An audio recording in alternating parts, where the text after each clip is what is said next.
సిక్కోల ఖ్యాతిని న్యూఢిల్లీ వరకు చాటడమే కాకుండా సిక్కోలు వాసి అయి ఉండి జెరూసలేం వెళ్ళి మరి ఆ యేసుప్రభు యొక్క దీవెనలను పొందినటువంటి కీర్తిశేషులు కింజరాపు ఎర్రన్నాయుడు గారి తనయుడు కింజరాపు రామ్మోహన్ నాయుడు గారు మెంబర్ ఆఫ్ పార్లమెంట్ ఈరోజు శ్రీకాకుళం జిల్లాలోని క్రిస్మస్ వేడుకల్లో ఆయన వంతుగా ఆయన వచ్చి ఇక్కడ వారి వేడుకల్లోని భాగస్వామ్యులు అవ్వడం జరిగింది. వారి తండ్రి గారు విడిచిపెట్టినటువంటి ఆ ఆనవాయితీ ఏదైతే ఉందో అదే ఆనవాయితీని వారు కూడా తూచా తప్పకుండా ఈ క్రిస్మస్ సంబరాల్లో పాల్పంచుకోవడం మాత్రం సిక్కోలు వాసులందరికీ అలాగే క్రైస్తవ సోదరులందరికీ కూడా ఎంతో సంతోషదాయకంగా ఉంది. అయితే క్రిస్మస్ వేడుకల పైన ఆయన ఒక మాట, అసలు ఈ క్రిస్మస్ వేడుకల్లో మీ నాన్నగారు విడిచిపెట్టినటువంటి ఆ పరంపర ఏదైతే ఉందో అది మీరు ఇప్పటికీ కూడా అది తూచా తప్పకుండా పాటిస్తున్నారు కదా. అసలు ఈ శ్రీకాకుళంలో ఆ ప్రజల మీద మీకు మీ కుటుంబానికి అసలు ఆదరణ ఆప్యాయత అసలు ఎలా వస్తుంది, అసలు ఏంటి? మీరు అన్నట్టుగా ఒకటి ఎర్రన్నాయుడు గారికి కూడా అత్యంత సన్నిహితంగా క్రైస్తవ సమాజం అంతా కూడా కదిలింది. ఆయన కూడా ఏ కార్యక్రమంలో పాల్గొనేవారు.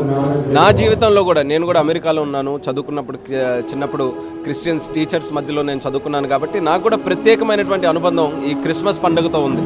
కాబట్టి ఎప్పుడు కూడా డిసెంబర్ వస్తే క్రిస్మస్ పండుగ ఎంత తొందరగా వస్తుందన్నటువంటి ఆతృత నాలో కూడా ఉండేది.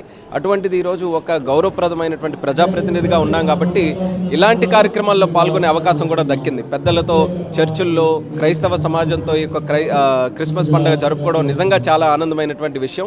ఇందాక మీరు చెప్పినట్టు ఎర్రన్నాయుడు గారు జెరూసలేం కూడా వెళ్ళి ఒక ప్రత్యేక అనుభూతి పొంది అది కూడా పంచుకునేవారు. మరి అటువంటిది ఎంత ప్రేమించేవారు ఈ క్రైస్తవ సమాజాన్ని ఒకసారి మళ్ళీ గుర్తు చేసుకోవడానికి ఒక అవకాశంగా ఉంది. అందరం కలిసికట్టుగా ఉండాలి, అందరూ శాంతియుతమైనటువంటి ఒక సమాజాన్ని ఏర్పాటులో ప్రతి ఒక్కరూ కూడా నిమగ్నమై పనిచేయాలనేదే నా తాలూకు కోరిక. దాని వంతుగా మనం కూడా ఇన్స్పైర్ చేయడానికి ఒక అవకాశంగా ఉంటుందనే ఆలోచనతోనే ఈరోజు నేను కూడా పార్టిసిపేట్ చేయడం జరుగుతుంది. చాలా పెద్ద ఎత్తున ప్రేమ కానీ అభిమానాన్ని కానీ ఈరోజు క్రైస్తవ సమాజం మా మీద చూపించడం అనేది నిజంగా అదృష్టం. అది ఆ యొక్క బాధ్యతని కాపాడుకుంటూ ముందుకు నడవాలి అనే బాధ్యతతోనే మేము అందరం కూడా పనిచేస్తాం. క్రైస్తవ సమాజం కూడా వాళ్ళ పట్ల ఉన్నటువంటి కొన్ని సమస్యలు కూడా చెప్పడం జరిగింది. అది ఖచ్చితంగా మా వంతుగా మాకు నమ్మకం ఉంది, మళ్ళీ ప్రభుత్వాల్లో వస్తామని. వచ్చిన తర్వాత కూడా క్రైస్తవ సమాజాన్ని కంటికి రెప్పలాగా చూసుకునే బాధ్యత మేము ఎప్పుడు కూడా తీసుకుంటామన్న హామీ కూడా వాళ్ళందరికీ కూడా ఇస్తున్నాం. మీరు జెరూసలేం వెళ్ళి దర్శించుకునే అదృష్టం ఎప్పుడు కలుగుతుంది అని మీ ఆవేదన వ్యక్తం చేస్తారు? తప్పకుండా. ఈ పిల్గ్రిమ్ సెంటర్స్కి వెళ్ళాలన్నప్పుడు మనం అనుకుంటాం, మనం ఎంత ప్రయత్నం చేసినా దేవుడు ఎప్పుడు పిలిస్తే అప్పుడే అవకాశం దక్కుతుంది. ఓ తిరుపతి అయినా జెరూసలేం అయినా ఎక్కడికైనా సరే.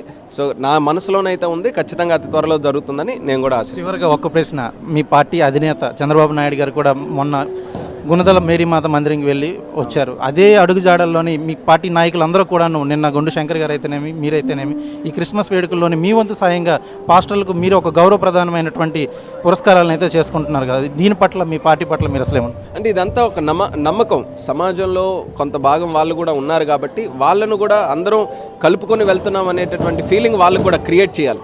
అందుకు భాగంగా ఇటువంటి కార్యక్రమాలు చేస్తే వాళ్ళు కూడా ఒక సేఫ్టీకి కానీ సెక్యూరిటీకి కానీ సమాజంలో మేము కూడా ఉన్నాం, మమ్మల్ని కూడా గౌరవిస్తున్నారు అనే నమ్మకం వాళ్ళు కూడా కలుగుతుంది. కాబట్టి ఇటువంటి కార్యక్రమాల ద్వారా ఎక్కడైనా చిన్న చిన్న లోటుపాట్లున్నా అవి కలుపుకొని వెళ్ళే అవకాశం ఉంటుంది. కాబట్టి ఆ కార్యక్రమాలు మన తెలుగుదేశం పార్టీ నుంచి కూడా చేస్తున్నారు. ఇంకా చంద్రబాబు నాయుడు గారు అంటే చాలా సెక్యులర్ వాది, అందరూ కూడా కలిసి ఉండాలి, బాగుండాలని ఆలోచించే వ్యక్తి కాబట్టి ఆయన కూడా ఈ ప్రయత్నాలు ఎప్పటికప్పుడు చేస్తూ ఉంటారు.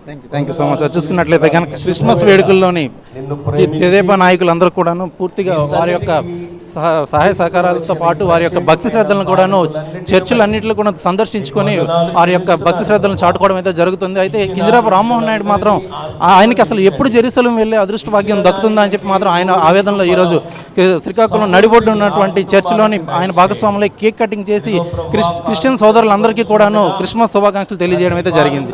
వీడియో జర్నలిస్ట్ రామకృష్ణతో సురేష్, RTV శ్రీకాకుళం. మరిన్ని వీడియోస్ కోసం ఛానల్ ని సబ్స్క్రైబ్ చేయండి, లేటెస్ట్ అప్డేట్స్ కోసం వాట్సాప్ ఛానల్ ని ఫాలో చేయండి అండ్ లింక్ డిస్క్రిప్షన్ లో ఉంది.